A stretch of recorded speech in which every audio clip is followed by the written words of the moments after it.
English high speed 150 watt per minute. February 2011 second paper.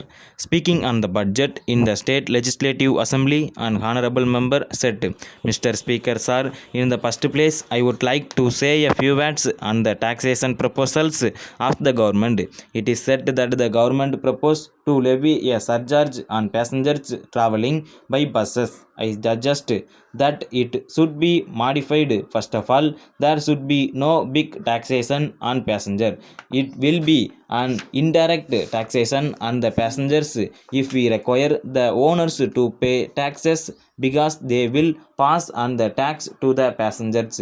I would like to point out that the passengers are already paying heavy rates, particularly in the areas where there is no rail communication. In the circumstances, I would like to suggest that the proposal may be modified in such a way that further burden on the passengers may be avoided. Then the government want to levy a surcharge on land revenue. They want to levy it on a riot paying a land revenue of over rupees 50. I request that the limit may be raised rupees 200. As regards the tri areas, we should not think that there will be regular income from the tri lands. When raising the exemption limit, the government must take into consideration the position of the riots in the tri areas.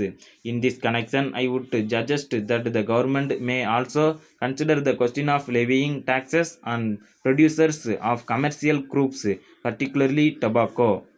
On this occasion, I want to point out that minor irrigation schemes have to be attended to immediately as it will help increase food production. Then I am glad that the government have given certain concessions to teachers in aided schools. It is really a good gesture on the part of the government. At the same time, I suggest that these concessions may be extended also to the other employees of the institutions.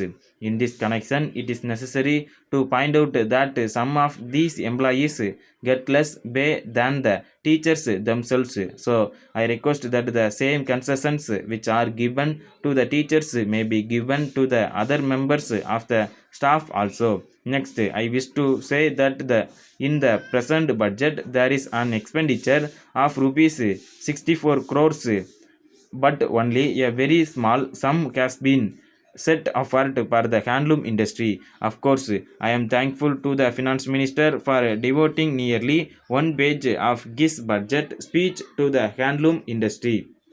We are from time to time assured by the governments, both central and state, that they would safeguard the interest of the cottage industries which are providing employment to a large section of people. It is admitted by all that the handloom industry can provide employment to millions of people in the country if the government are sincere in their attempt to give protection to the industry. While granting loans under the State Aid to Industries Act, the government have been giving several crores of rupees to the large scale magazined industries which are unable to provide employment even to tackle lack of people, but the handloom industry has not received much financial help under this act. I request that the government may consider the whole thing and see that the cottage industries also get adequate financial help from the government under the State Aid to Industries Act.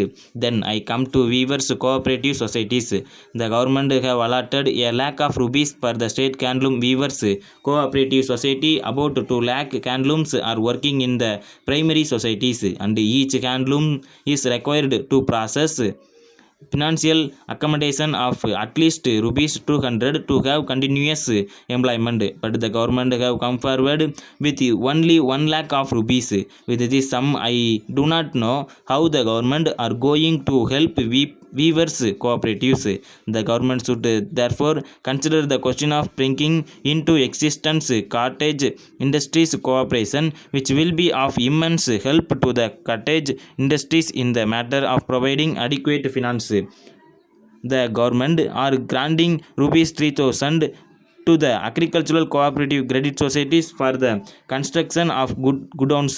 I suggest that this help may be extended also to the primary weavers cooperative societies which are required to store handloom, cloth and yarn.